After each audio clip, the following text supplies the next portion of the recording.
Hi dear students, good morning and welcome to my YouTube channel course lovers again. एक बार पुनः हमारे YouTube channel course lovers में आप सभी का बहुत बहुत स्वागत है। आइए आज क्लास 11th का एक हम लोग इंग्लिश कोर लैंग्वेज का एक सेट को करने की कोशिश करते हैं। ये पेपर आपका स्टडी में बहुत ही हेल्पफुल साबित होगा। उससे पहले कि हम लोग शुरू करें, चैनल पर यदि आप लोग नए हैं तो चैनल को सब्सक्राइब करके बेल आइकन को ज़रूर प्रेस कर लीजिए ताकि जो भी नए वीडियो जाएंगे समय रहते आप तक पहुँच पाए। ठीक है, तो आइए आज बिना किसी देरी का ये सेट प्रैक्टिस हम शुरू करते हैं। इस सेट में आपका 45 क्वेश्चन इंक्लूड है जो आपके सिलेबस पर बेस्ड है। ठीक है, हालांकि आपका एग्जाम में 40 क्वेश्चन से पूछा जाएगा, लेकिन इस सेट में हम लोग 45 क्वेश्चंस को करने का काम करेंगे। ठीक है, तो बिना किसी देरी का शुरू करते हैं। पहला आपका क्वेश्चन खासकर इसमें जो शुरू होगा ये आपका पैसेज से है। एक छोटा सा पैसेज लिया गया है, इसमें से आपका 5 क्वेश्चन है। ठीक है, जैसे कि आप देख पा रहे होंगे कि read the following passage and answer the question from 1 to 5। 1 to 5 इसमें बोल रहा है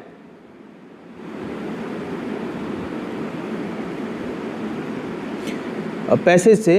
तो आइए इस पैसेज को पहले पढ़ते हैं और समझने की कोशिश करते हैं कि Edison was born on 11 February 1847। Edison जो बहुत बड़े साइंटिस्ट थे, उनका जन्म हुआ था 11 फरवरी 1847 को इन अमेरिका। कहाँ हुआ था? अमेरिका में हुआ था। ही वाज ए ग्रेट साइंटिस्ट, वो बहुत ही एक महान वैज्ञानिक थे। एट द एज ऑफ 18 साल की उम्र पर ही क्या होता है, ही सेट अप हिज लेबोरेटरी, अपना लेबोरेटरी को सेटअप कर लिया था। ही मेड सेवरल एक्सपेरिमेंट्स, उन्होंने बहुत सारे प्रयोग किए। And invented how to send more, और देखिए वो अपने लेबोरेटरी में बहुत सारे इन्वेंट करता है, आविष्कार करता है। And how to send more than one message along a wire, मतलब एक तार के माध्यम से मैसेज हम लोग कैसे दूर तक भेज सकें, इसकी वो खोज करता है। ही इन्वेंटेड टॉकिंग मशीन, बात करने वाली मशीन की भी खोज किया। इलेक्ट्रिक बल्ब, इसकी भी खोज किया। Electric fan, improved telegraphy, telephone and typewriter, इन सारी चीज़ों का वो खोज करता है। He produce the first talking film, उन्होंने पहली बातचीत करने वाली फिल्म को भी प्रोड्यूस किया है। मीन्स एक तरह से डायरेक्टर का रोल भी अदा किया है। He was a good employer, वो एक अच्छा एम्प्लॉयर है। And was sympathetic to his employees, means अपने एम्प्लॉयज़ के प्रति, अपने जो काम करने वाले, इसके अंडर में जो लोग काम करते हैं उनके प्रति एक अच्छा बिहेव रखता है, सिंपैथी रखता है। He had to leave many jobs, वो बहुत सारे जॉब को छोड़ चुका था। Because no one except मिलिकेंड liked him, मतलब कोई उसको खास करके उस तरह से आप बोल सकते हैं कि no one except मिलिकेंड liked him, केवल मिलिकेंड ही इसको लाइक करता था। With the help of General Lefferts, देखिए अब क्या होता है, with the help of General Lefferts he established a factory, इन्होंने जनरल लेफर्ड्स की मदद से एक फैक्ट्री की स्थापना किया। He had helped him with $40,000 for it, और इसके लिए उन्होंने इसकी कितने मदद किया था? $40,000 की मदद किया था। There he invented the device, और उस फैक्ट्री में इन लोगों ने एक डिवाइस इन्वेंट किया, खोज किया। दैट टॉक्ड, जो बातचीत कर सकता था। इट वाज मोस्ट फनी, और वो बहुत ही मज़ा किया था। तो ये है आपका डियर स्टूडेंट्स पैसेज। पैसेज को समझना भी बड़ा ज़रूरी होता है। एक बार आप समझ गए तो सारे क्वेश्चंस आपके लिए इजी हो जाएंगे। अब देखिए इसके क्वेश्चंस को देखते हैं। पहला नंबर क्वेश्चंस है ये कि एडिसन वाज अ, एडिसन क्या था? Teacher, scientist, philosopher, doctor. देखिए आपका आसान बन रहा है। राइट आंसर क्या होना चाहिए? बी नंबर, आपका साइंटिस्ट, ये आपका राइट हो जाएगा। चलिए 2 नंबर आपका देखते हैं कि व्हाट डिड ही इन्वेंट, उन्होंने क्या खोज किया था? Electric bulb, electric fan, microscope, telephone. तो आपका देखिए इलेक्ट्रिक बल्ब तो हम लोग देखे हैं, इलेक्ट्रिक फैन भी हम लोग देखे हैं, एक तरफ से टेलीफोन भी देखे हैं वायर के माध्यम से बात करने वाले, लेकिन माइक्रोस्कोप इसमें नहीं देखे हैं, तो ये आपका नहीं होगा। तो अगला देख लेते हैं हम लोग। अब बी नंबर ऑप्शन है telephone, typewriter, computer, electric fan, इसमें भी मिसिंग है। टेलीफोन तो हो सकता है, टाइपराइटर नहीं देखे, कंप्यूटर नहीं देखे, ये भी नहीं है। तीसरा देखते हैं इलेक्ट्रिक बल्ब, ये है। इलेक्ट्रिक फैन ये भी है, टेलीफोन ये भी है, और टाइपराइटर भी है। तो ये सी नंबर आपका आंसर हो जाएगा। हालांकि चौथा देखिए माइक्रोवेव पहला है जो कि है ही नहीं, तो आपका इसमें राइट आंसर क्या हो जाएगा? 2 का राइट आंसर हो जाएगा सी नंबर, ये सी नंबर वाला। ठीक है, तो इस तरह से पैसेज को समझने के बाद आपका आंसर करना बड़ा ही आसान हो जाता है। थर्ड नंबर क्वेश्चन चलते हैं हम लोग। With the help of General Lefferts, General Lefferts जो कि आपका पैसेज में नाम आया है, यहाँ पर आप देखे होंगे कि जनरल लेफर्ट्स की मदद से उन्होंने एक फैक्ट्री की स्थापना किया था। With the help of General Lefferts he open the shop, पहला नंबर ऑप्शन में क्या है, एक दुकान खोला। इस्टेब्लिश अ फैक्ट्री, तो हाँ यही तो देखिए हम लोग, उन्होंने एक फैक्ट्री की स्थापना किया है। ठीक है, इस तरह से आपका थर्ड नंबर सही हो जाएगा। 3 का बी नंबर क्लियर है। चौथा नंबर क्वेश्चन देखते हैं कि give the meaning of several, several मतलब बहुत, तो यहाँ क्या हो जाएगा, इसका meaning few, various, C number less और डी नंबर स्केयर्स। तो इसका चौथा का क्या हो जाएगा, देखिए वेरियस मतलब होता है बहुत तरह का, तो इसका सेवरल का एक तरह से सिनोनिम है, ये पर्यायवाची है, तो फोर्थ का हो जाएगा बी। चलिए 5वां नंबर क्वेश्चन चलते हैं कि General Lefferts had helped Edison with, General Lefferts ने एडिशन को हेल्प किया था कितने डॉलर का, तो 40,000 रुपीज़ का, $40,000 का, या 1 लाख रुपीज़ का, या $10,000 का। तो अभी तो हम लोगों ने देखा है, यहाँ पर मेंशन भी है आपका, ये मोटे मोटे आपका डिजिट में $40,000, $40,000 जैसा कि पैसेज में हम लोग देख पा रहे हैं। तो $40,000 कितने नंबर में है, बी नंबर में है, ये आपका आंसर हो जाएगा। इस तरह से 5 हो जाएगा। तो इस तरह से पैसेज से आपका 5 क्वेश्चन था जो आपका हो गया। आइए अब हम छठा नंबर देखते हैं नोट मेकिंग से, जो आपका सिलेबस का पार्ट है। ठीक है ना, नोट मेकिंग से संबंधित आप देखिए 12 का वीडियो हम अपने चैनल पर डाले हुए हैं, आप लोग चैनल पर विजिट करके उसको देख सकते हैं कि नोट मेकिंग में क्या प्रोसेस अपनाया जाता है। तो आपका छोटी छोटी बहुत सारी चीज़ें हैं वो क्लियर हो जाएगा। तो चलिए देखते हैं छठा number. In note making notes are written only in, notes जो लिखा जाता है किस में लिखा जाता है, सेंटेंसेस, फ्रेजेज, नाउन क्लाउजेज या एडवर्बियल क्लाउजेज। देखिए एक वर्ड आ रहा है इसमें एडवर्बियल, 6 नंबर यदि, लेकिन अभी देखिए इसे क्लियर नहीं कर रहे हैं कि वही हो जाएगा आपका। तो आपका राइट आंसर 6 नंबर क्या होना चाहिए, थोड़ा दिमाग लगाइए इसमें। In note making notes are written only in sentences, phrases, noun clauses या एडवर्बियल क्लाउजेज। तो देखिए आपका क्लाउज यहाँ भी है, क्लाउज, एडवर्बियल क्लाउज तो यूज वहाँ पर नहीं हुआ है, नाउन क्लाउज का भी यूज नहीं हुआ है, सेंटेंस, पूरा सेंटेंस भी हम लोग नहीं बनाए हैं, शॉर्ट करते हैं, मीन्स फ्रेजेज का यूज किए हैं हम लोग। ठीक है ना, शॉर्ट फॉर्म फ्रेज का हम लोग यूज करने की कोशिश किए हैं। तो 6 का राइट आंसर हो जाएगा आपका बी नंबर। तो इसलिए थोड़ा कभी कभी आपको एक्स्ट्रा दिमाग अपना लगाना पड़ेगा। ठीक है ना, आप नोट मेकिंग वाले वीडियो को ज़रूर देखेंगे, वहाँ से आपको बहुत सारी चीज़ें क्लियर हो जाएगा। 7वां नंबर देखते हैं कि notes should be in dash form. आपका ऑप्शन है narrative, descriptive, short and abbreviated. Then what would be the right answer, notes should be in short form. Notes को तो हम लोग शॉर्ट फॉर्म में बनाते हैं, डिस्क्रिप्टिव तो होता नहीं है, डिस्क्रिप्टिव को ही तो शॉर्ट करते हैं, तो नोट्स हमेशा शॉर्ट फॉर्म में होता है। तो ये हो जाएगा आपका सी नंबर राइट आंसर। इस तरह से आप 7वां नंबर कंप्लीट कर सकते हैं। तो चलते हैं हम लोग आगे 8वां नंबर प्रश्न की ओर। 8 नंबर,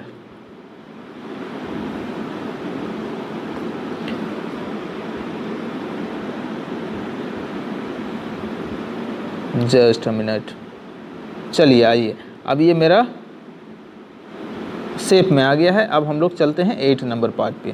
ठीक है, तो 8वां नंबर क्वेश्चन है आपका, a formal letter starts with, एक फॉर्मल लेटर स्टार्ट्स होता है। देखिए डियर स्टूडेंट्स, लेटर का 2 पार्ट होता है, एक फॉर्मल एक इनफॉर्मल, और जो फॉर्मल लेटर होता है वो आपका ऑफिशियल लेटर होता है।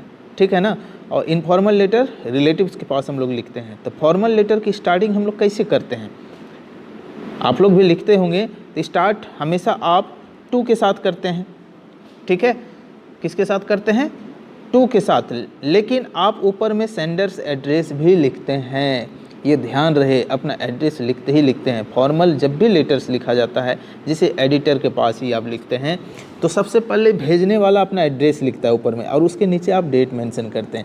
तो आप बिंदास किसको लिखेंगे, सेंडर्स एड्रेस, सेलेक्ट किसको करेंगे, सेंडर्स एड्रेस। उसके बाद आपका सेकंड नंबर में क्या आता है, डेट आता है। सबसे पहले ए नंबर में सेंडर्स एड्रेस, बी नंबर में डेट, और तीसरा नंबर में रिसीवर्स एड्रेस आता है, फिर चौथा नंबर में आपका सब्जेक्ट आ जाएगा। ठीक है, तो ये सब नंबरिंग भी आपको याद रखना है। ठीक है, कि कौन सा पार्ट, कौन सा सीरियल नंबर, कौन सा प्रायोरिटी वाइज आपका आता है। जब आप लिखते हैं तो हमेशा माइंड में ये सारी चीज़ें रखने का काम करेंगे।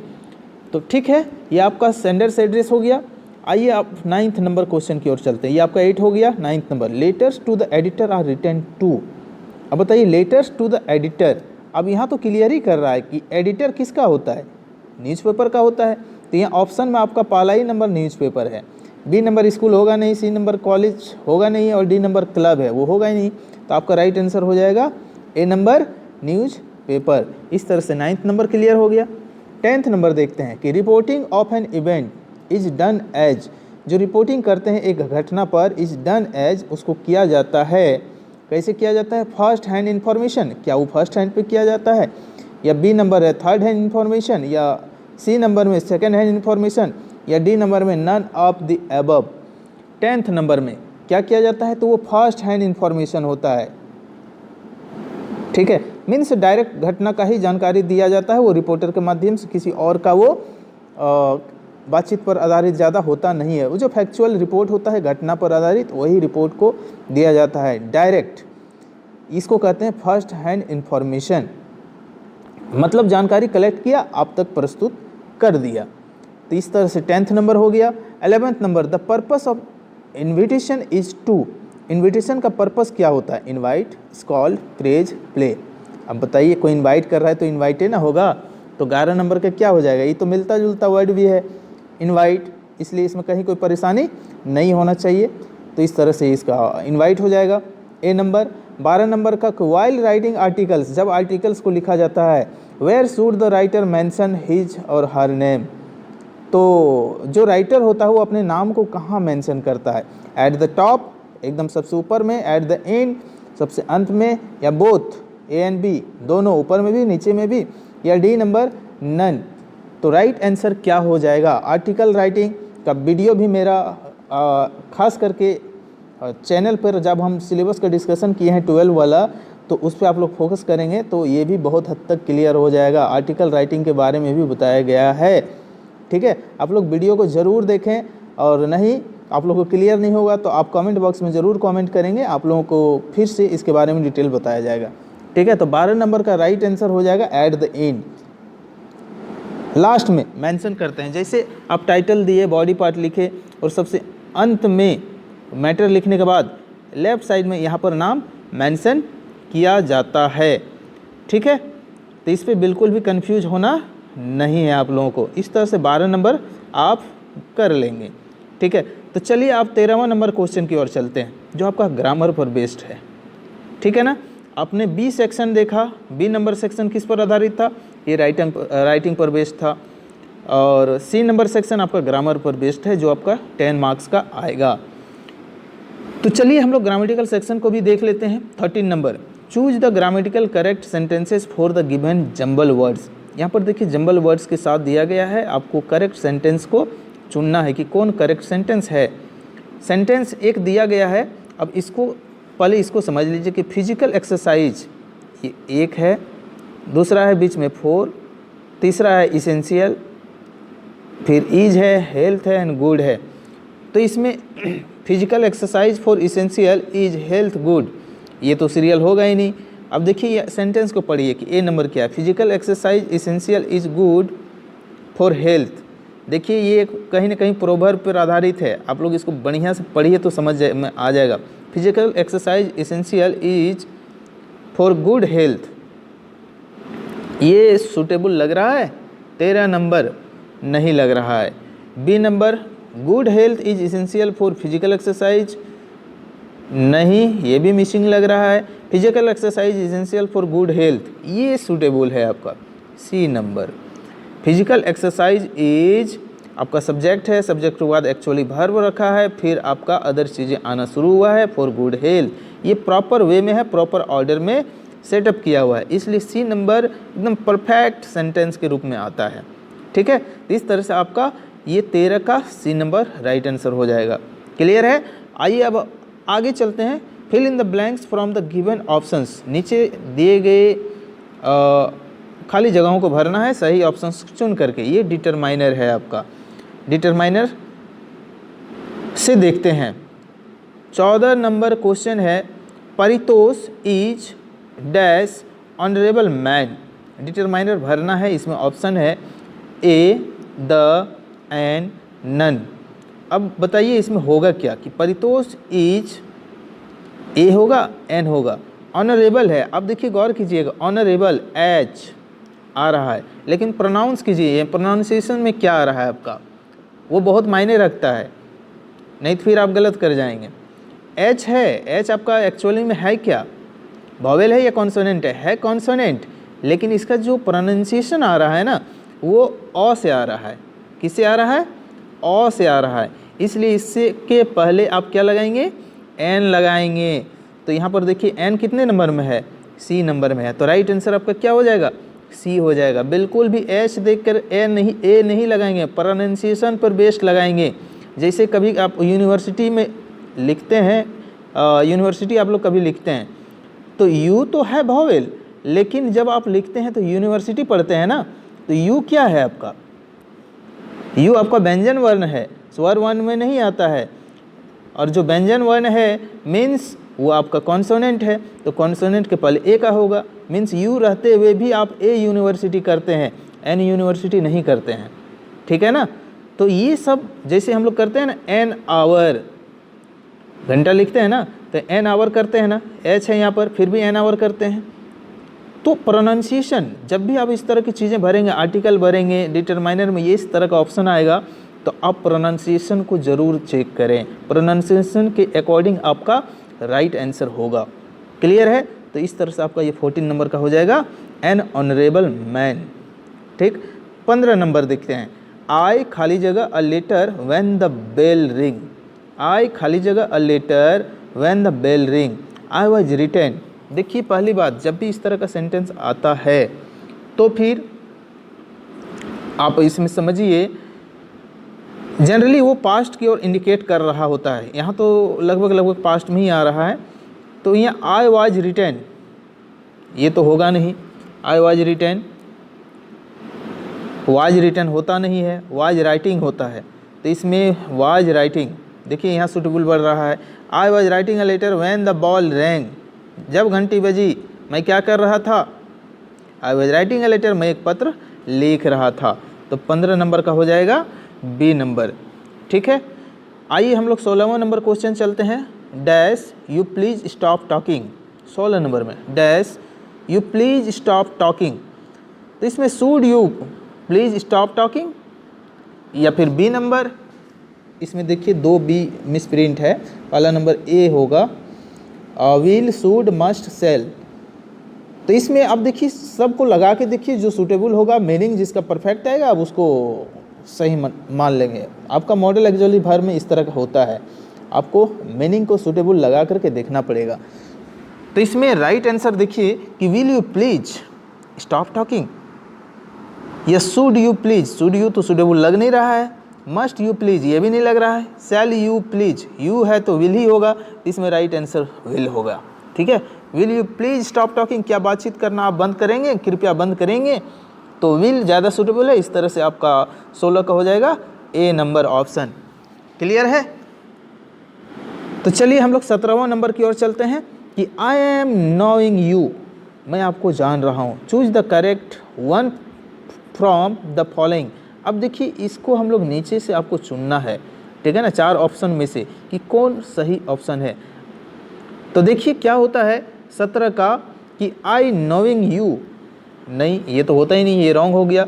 बी नंबर में आई इज नोइंग यू, ये भी रॉन्ग है।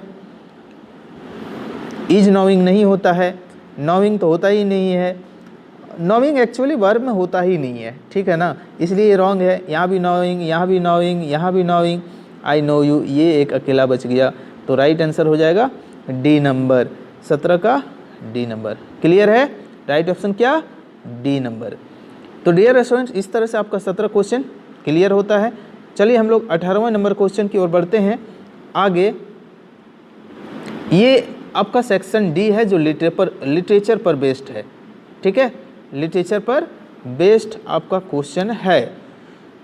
तो ये भी एक पैसेज आधारित है, 18 से 21 तक आपका पैसेज दिया गया है, एक शॉर्ट पैसेज, इसके थ्रू से क्वेश्चंस है। पैसेज को हम सबसे पहले रीड करने की कोशिश करते हैं। अ स्वीट फेस, एक सुंदर सा चेहरा, माई मदर्स, मेरी माँ का, that was before I was born, था, मेरे जन्म से पहले भी था, अभी भी है, आप कह सकते हैं।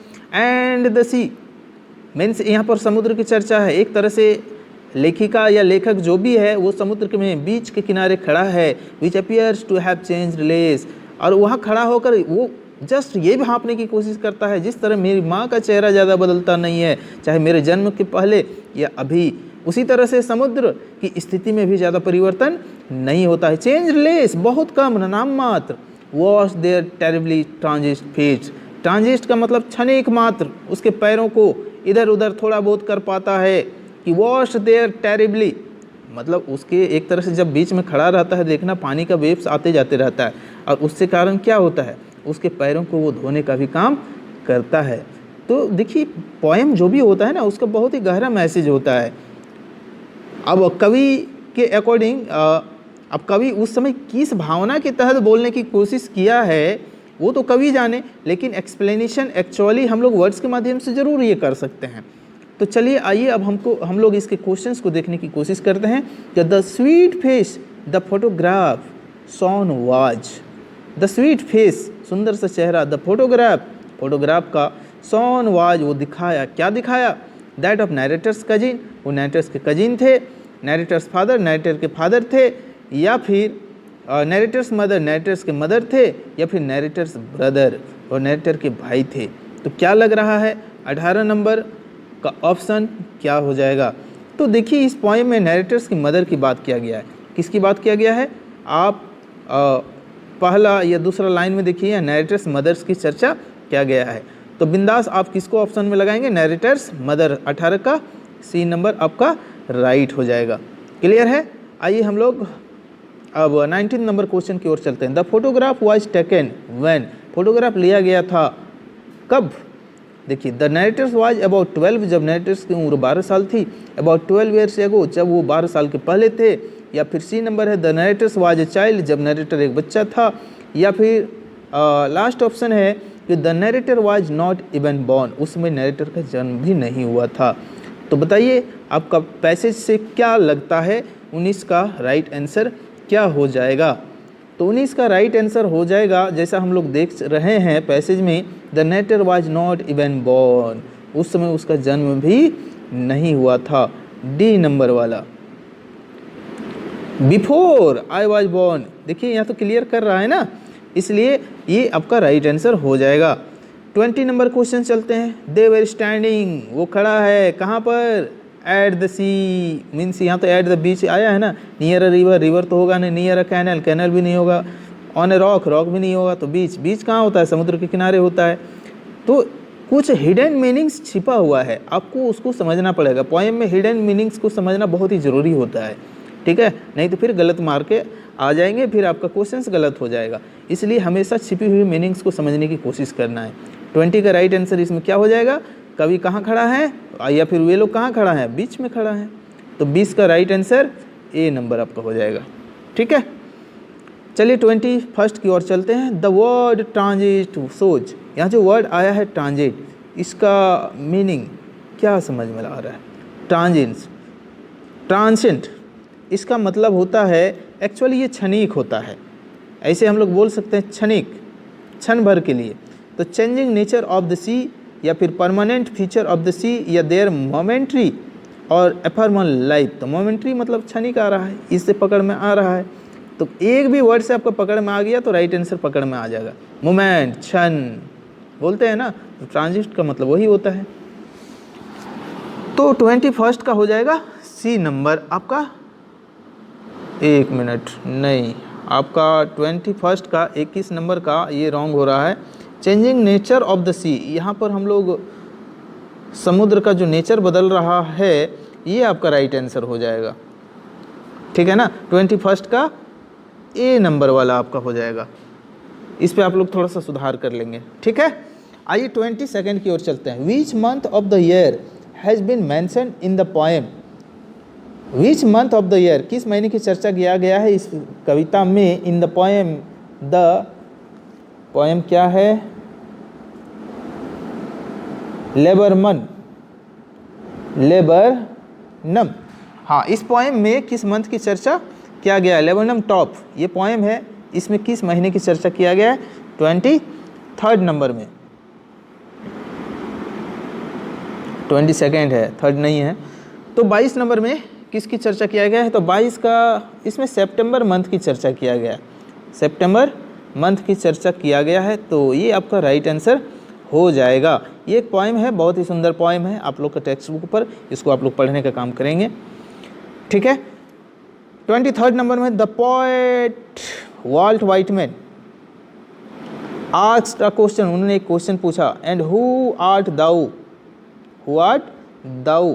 देखिए आपका ग्रीक काल में दाउ मीन्स यू होता था, तो who does thou refer to, यहाँ जो दाउ है ना किसकी ओर रिफर कर रहा है, द मूनलाइट चंद्रमा की रोशनी की ओर, द सनशाइन सूरज की रोशनी की ओर, या द अर्थ पृथ्वी की ओर, द सॉवर इसकी ओर, किसकी ओर इशारा कर रहा है, 23 का डी नंबर, द सॉवर, ठीक है, द सॉवर की ओर इशारा कर रहा है।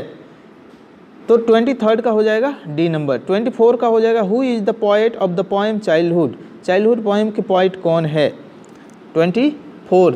तो ये सब तो आपको रटना पड़ेगा, जितने भी राइटर और पोएट हैं वो लोग उन सबों का नाम आप लोग एक पेज में लिख करके उसको आप लोग रट लीजिए, इससे एक आध क्वेश्चन आपका पकड़ में आ ही जाएगा, ठीक है। ये हर एक चाहे आप किसी भी क्लास में रहें, 11th में है तो 11th का, 12 में है तो 12th का, ये बहुत ही आपका वैल्यूएबल पॉइंट्स हैं, इसको आपको जानना ही चाहिए।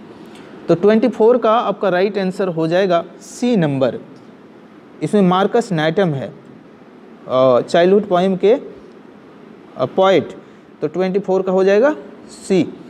25 नंबर है there was no sign of dash between the father and the son, there was no sign, किसी तरह का कोई साइन नहीं है, ऑफ खाली जगह, between the father and the son, पिताजी और बेटे के बीच में। तो पहला नंबर है अंडरस्टैंडिंग, बी नंबर है मिसअंडरस्टैंडिंग, और सी नंबर है both A and B, and D number है नन ऑफ द अबव। 25 का राइट आंसर क्या हो जाएगा, तो हो जाएगा A number, understanding. There was no sign of understanding between the father and the son, पिताजी और बेटे के बीच में किसी तरह की आपसी समझ की कोई भी चिन्ह नहीं दिखती थी, ठीक है। तो क्लियर है इसमें अंडरस्टैंडिंग। 26 का what is the birds movement compare to, birds का जो मूवमेंट है उसको कंपेयर किया गया है किसके साथ, 26 नंबर में, to the movement of a snake, A number में है, क्या सांप के मूवमेंट के साथ, या फिर to the movement of a lizard, एक लिजार्ड के मूवमेंट के साथ, या फिर to the movement of a cat, एक बिल्ली के मूवमेंट के साथ, या फिर to the movement of a tortoise, एक टॉर्टॉइज के मूवमेंट के साथ। टॉर्टॉइज मीन्स कछुआ। तो बताइए किसके मूवमेंट के साथ, खास करके बर्ड्स के मूवमेंट को कंपैरिजन किया गया है 26 का, तो इसमें लिजार्ड के मूवमेंट के साथ, किसके साथ, लिजार्ड, बी नंबर, 26 का बी नंबर, इसके मूवमेंट के साथ बर्ड्स के मूवमेंट को कंपैरिजन करने का काम किया है पोएट ने। क्लियर है। चलिए आगे चलते हैं 27 नंबर क्वेश्चन की ओर। I give back life to my origin, I give back life to my origin, who is the speaker, इसमें स्पीकर कौन है, किसने इस लाइन को बोलने का काम किया है 27 का। तो ऑप्शंस है the earth, the poet, the poem and the sower. What will be the right answer, सही आंसर क्या होगा 27 का ऑप्शन नंबर, इसमें राइट आंसर हो जाएगा D, the sower. I give back life to my origin, who is the speaker, इसको बोलने वाले देखिए आपका द सॉवर हैं, इन्होंने बोलने का काम किया है। I give back life to my origin, who is the speaker, the sower. Clear है यहाँ। 28 में क्या होगा देखते हैं कि why did grand mother not accompany the author to his school in the city. बोल रहा है कि why did grand mother not accompany the author, लेखक के साथ ही नहीं बनते हैं, टू हिज स्कूल, उस स्कूल में, इन द सिटी, शहर वाले जो स्कूल हैं उस स्कूल की बात कर रहा है। तो इसके पीछे रीज़न क्या था, पहला नंबर ऑप्शन है the author now went to school, अब लेखक स्कूल चला गया बाय हिज बाईसाइकिल, क्योंकि वो अपने बाईसाइकिल से अब जाता है। या फिर बी नंबर है the author now went to school in a motor bus, क्या वो मोटर बस से जाता है। या फिर the author now went to school in a rickshaw, वो एक रिक्शा में जाता है। या नन ऑफ द अबव, या फिर ऊपर दिए गए में से कोई भी नहीं है। तो अब एक साथ नहीं होने के पीछे क्या रीज़न है। तो 28 नंबर के ऑप्शन नंबर आपका बी नंबर सही होगा, क्योंकि अब वो मोटर बस से स्कूल जाना शुरू कर दिया था। तो बी नंबर आपका राइट आंसर हो जाएगा, 28 का बी नंबर। क्लियर है। तो चलिए मेरे बच्चा पार्टी लोग, अब चलते हैं हम लोग अगला क्वेश्चन की और अगला क्वेश्चन आपका है 29 नंबर। ठीक है, चलिए पढ़िए, एकदम पढ़िए, बढ़िया से पढ़िए और आराम से पढ़िए, किसी तरह की टेंशन लेके ना पढ़िए। 29 नंबर, आइए 29 नंबर की ओर चलते हैं। क्या बोल रहा है क्वेश्चन कि what did the sparrows do when the dead body of the grandmother was carried of. What did the sparrows, sparrows mean समझ रहे हैं गोरैया पक्षी की बात को रहा है, डू करती है, व्हेन द डेड बॉडी, जब dead body of the grandmother दादी माँ का, वाज कैरिड ऑफ। अब देखिए कैरिड ऑफ होता है तब क्या करती है वो गोरैया स्पैरोज। देखिए कि पहला नंबर ऑप्शन है कि they went with the funeral procession, वो गोरैया फनरल प्रोसेशन मीन्स उसकी जो शव यात्रा होता है, प्रोसेस होता है, उसमें वो जाती है।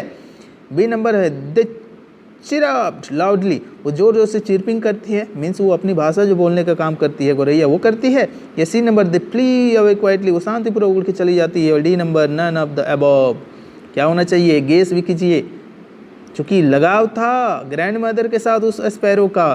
तो 29 का राइट आंसर क्या होगा, C number the flee away quietly, वो आई तो थी लेकिन फ्ली कर जाती है, वो उड़ जाती है। अगला नंबर 30 नंबर चलते हैं। What was the name of the boat which the author had built for his voyage, जिसमें लेखक अपनी वॉयज यात्रा के लिए बनाया था, उस बोट का क्या नाम था। पहला नंबर ऑप्शन है वेब सर्फर, बी नंबर है वेब वॉकर और सी नंबर है वेब मेकर, डी नंबर है वेब टॉकर। तो चलिए 30 नंबर का राइट आंसर हम लोग जानने की कोशिश करते हैं। तो उसमें जो बोट का नाम रखा गया था, उस बोट का नाम था वेब वॉकर। क्या था, वेब वॉकर। किसने, लेखक ने अपनी वॉयज, अपनी यात्रा के लिए बनाया गया एक नाव, उस नाव का नाम रखा था वेब वॉकर। तो 30 का हो जाएगा B number web walker. Clear. 31 की ओर चलते हैं। Who accompanied the writer in his round the world voyage. अब राइटर के साथ देखिए कौन चलता है पूरे विश्व की यात्रा पर, इन his round the world voyage. पहला नंबर ऑप्शन हिज डॉटर, उनकी बेटी, बी नंबर में हिज वाइफ मैरी, या फिर सी नंबर में हिज सन जॉन, उनका बेटा जॉन, या फिर ऑल दीज थ्री, ये तीनों ही। 31 का क्या हो जाएगा, गेस कीजिए। देखिए एक तरह से बता दे रहे हैं आप लोग, थोड़ा सा इसको गौर से समझेंगे। यहाँ ये ऑल दीज थ्री आएगा, जिस भी क्वेश्चन का एमसीक्यूज में ऑल दीज थ्री या ऑल टाइप का आंसर आएगा ना, उसको सरकारी आंसर आप लोग समझ लीजिए कि वो मैक्सिमम 95+% चांसेस है कि वो आंसर सही जाएगा। एक आध केस में भले रॉन्ग हो जाए, यदि आपको पकड़ में नहीं आ रहा है, और इस तरह का, इसको हम लोग सरकारी क्वेश्चन बोलते हैं, ठीक है ना। ज़्यादा दिमाग उमाग नहीं लगाना है, ऑल है तो ऑल को मार देना है। हाँ, स्पष्ट यदि आप पकड़ पा रहे हैं तो फिर वैसा नहीं करेंगे, ठीक है ना। चलिए, तो ये सरकारी क्वेश्चन आपका हो गया। 32 नंबर की ओर चलते हैं। The place where Egyptian kings were buried is known as dash. The place मतलब वैसा जगह, वेयर इजिप्टियन किंग्स, जहाँ इजिप्ट का राजा, मिस्र का राजा, वेर बरीड दफनाया गया था, इज नॉन एज, उसको कहा जाता है, क्या कहा जाता है, ग्रेवयार्ड ऑफ pharaohs या graveyard of Kings, valleys of Kings या वैली ऑफ pharaohs। तो देखिए ए बी सी डी क्या हो जाएगा राइट आंसर 32 का। तो 32 का जहाँ पर उनको दफनाया गया था उसको कहते हैं वैली ऑफ किंग्स। क्या कहते हैं, valley of kings. C number 32 का सी नंबर राइट आंसर हो जाएगा। क्लियर। 33 का who created the rock garden of Chandigarh. Chandigarh के रॉक गार्डन को किसने क्रिएट किया, नानक चंद ने, कबीर चंद ने, नेक चंद ने या आशीष चंद ने। 33 का क्या हो जाएगा, तो 33 का राइट आंसर हो जाएगा नेक चंद ने। सी नंबर आपका राइट आंसर हो जाएगा। क्लियर है? ये सब हल्के हल्के प्रश्न हैं, इसमें ज़्यादा लेट नहीं करना है। 34 नंबर चलते हैं। मिली सेंस टेप्लो टू डैश। मिली बेचती है टेप्लो टू, किसे बेचती है? खाली जगह। Confectionery, bakery, laundry, chemist. क्या सही आंसर हो जाएगा? ए बी सी डी सही आंसर चुनने का काम करें। मिली सेंस टेप्लो, मिली टेप्लो भेजती है टू, कहाँ पर? Bakery, confectionery, laundry, chemist. 34 का तो वो देखिए केमिस्ट के पास भेजती थी। कहाँ भेजती थी? एक केमिस्ट के पास। क्लियर? 34 नंबर। आइए 35 नंबर की ओर चलते हैं। What is Gangadhar Pant Gaitonde a professor of. Gangadhar Pant Gaitonde a professor of, ये क्या है? ये प्रोफेसर साहब क्या है? हिंदी के, पॉलिटिक्स के, या हिस्ट्री के, या इकोनॉमिक्स के? किसके हैं? Gangadhar Pant Gaitonde a professor of, वो एक प्रोफेसर था, किसका था या है? किसका है 35 का? तो ये प्रोफेसर साहब हैं, हिस्ट्री के हैं। किसके हैं? हिस्ट्री के हैं। याद रखेंगे हिस्ट्री के प्रोफेसर साहब, गंगाधर पंत गायटोंडे अ प्रोफेसर, यही तो प्रोफेसर हैं। बड़ा अजूबा नाम रखे हैं भाई हमारे प्रोफेसर साहब ने। ठीक है ना? तो 35 का गंगाधर पंत गायटोंडे, ये प्रोफेसर साहब का नाम है। 36 number. Name the author of the lesson silk road. Silk road के जो ऑथर हैं उसका नाम बताना है आपको, किसने लिखा है। तो इसकी जो ऑथर हैं खुशवंत सिंह, निक मिडिल्टन, जयंत नार्लिकर, या नन ऑफ द अबव, इनमें से कोई नहीं। कौन है ये आप लोग को बताने का काम करना है। 36 का तो राइट आंसर हो जाएगा निक मिडिल्टन, बी नंबर। ठीक है, सिल्क रोड लिखने वाले कौन हैं? Nick Middleton. 37 नंबर चलते हैं। The world's first nationwide green party was founded in dash. क्या है? The world's first nationwide green party was founded in, वो फाउंडेड किया गया था, उसकी स्थापना की गई थी। कहाँ पर? यूएसए में, रसिया में, साउथ अफ्रीका में, न्यूजीलैंड में। कहाँ पर किया गया था? 37 का ऑप्शन चुनिए फटाफट। तो ये साउथ अफ्रीका में किया गया था। कहाँ पर? साउथ अफ्रीका इसका सही आंसर होगा। ठीक है। 38 number. Where did Aram and मॉरड, देखिए इसमें पकड़ में नहीं आ रहा है, थोड़ा सा देख लेते हैं और कि ये क्या है।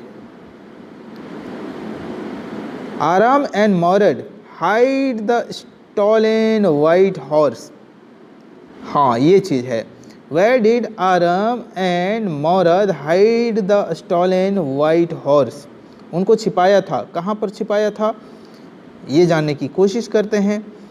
तो 38 का राइट आंसर आपका ऑप्शन में है इन आरम्स हाउस, आरम के घर में, इन डिजर्टेड वाइनयार्ड, या फिर इन जॉन्स बायरोज फार्म हाउस, या नन ऑफ द अबव। कहाँ पर छुपाया गया था? तो 38 का बी नंबर है। 38 का बी नंबर, इन डिजर्टेड विनयार्ड, यहाँ पर छिपाया गया था डिजर्टेड विनयार्ड में। तो ये इसका राइट आंसर हो जाएगा। 39 का who rot the story the address, the address के लेखक कौन है? किसने लिखा द एड्रेस को? ऑप्शन है विक्रम सेठ, या विलियम सैरॉन, या फिर अमिताभ घोष, या मार्गा मिनको। किसने लिखा था? तो 39 का डी नंबर होगा, मार्गा मिनको, इसने लिखने का काम किया था। 40 नंबर है। Ranga saw Ratna for the first time at, Ranga saw को एक रत्न शायद दिया। एक मिनट, इसको देखिए 40 नंबर क्या बोल रहा है कि रंगा साव, थोड़ा सा मिसप्रिंट टाइप का है। Ranga saw Ratna for the first time at, वो पहली बार, क्या होता है पहली बार?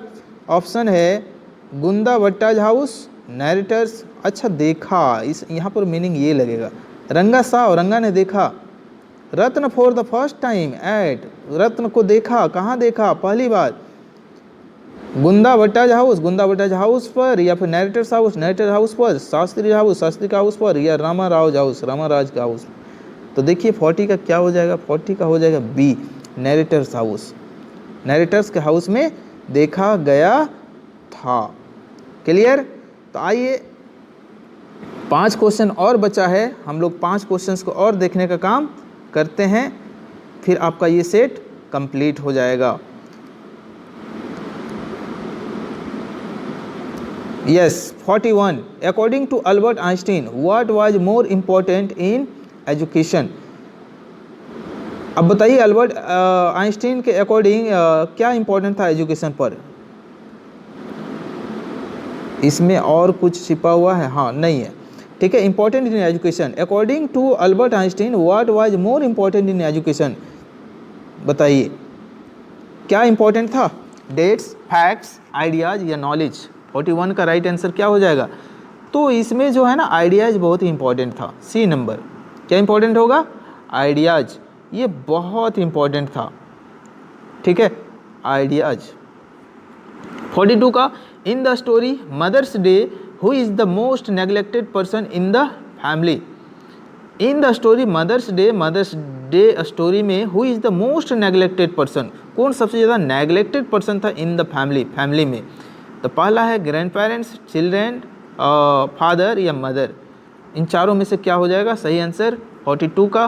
तो इसमें जो मदर है ना वो सबसे ज़्यादा नेग्लेक्टेड पर्सन थी, मदर, डी नंबर। 42 का डी नंबर राइट आंसर होगा। 43 चलते हैं। शाहिद वाज तो शाहिद खाली जगह क्या था? Doctor, painter, dancer, poet. तो 43 का हो जाएगा D number. Clear? 44 who did the doctor decide to save first in the story? Birth, ठीक है। हु डिड द डॉक्टर और decide to save first in the story? Birth. 44 का right answer हो जाएगा ए नंबर, द मदर। 45 का who was hanged finally in the poem? Who was hanged finally in the poem? The tale of melon city, the tale of melon city. तो who was hanged, किसे फांसी पर लटकाया गया था finally in the poem? उस poem में the tale of melon city नामक पोएम में। ऑप्शन है द नोज, बी नंबर है द किंग, सी है द अर्थ आर्क और डी नंबर है द फूल। तो क्या हो जाएगा राइट ऑप्शन 45 का? तो इसमें देखिए द किंग को खास करके हैंग करने का काम किया गया था। तो इस तरह से डियर स्टूडेंट्स आपके सेट को हम लोगों ने देखने का काम किया है। उम्मीद करते हैं एक कॉन्सेप्ट आप लोगों के दिमाग में बना होगा और बहुत ही अच्छा लगा होगा, बहुत ही अच्छा समझ आया होगा और आपके एग्ज़ाम के लिए बहुत ही अच्छे से ये रिवीजन आपका काम में आएगा। तो ठीक है डियर स्टूडेंट्स, इस सेट में इतना ही। मिलते हैं अगले सेट में बहुत ही जल्द अगले वीडियो में। तब तक के लिए आप सबों को नमस्कार।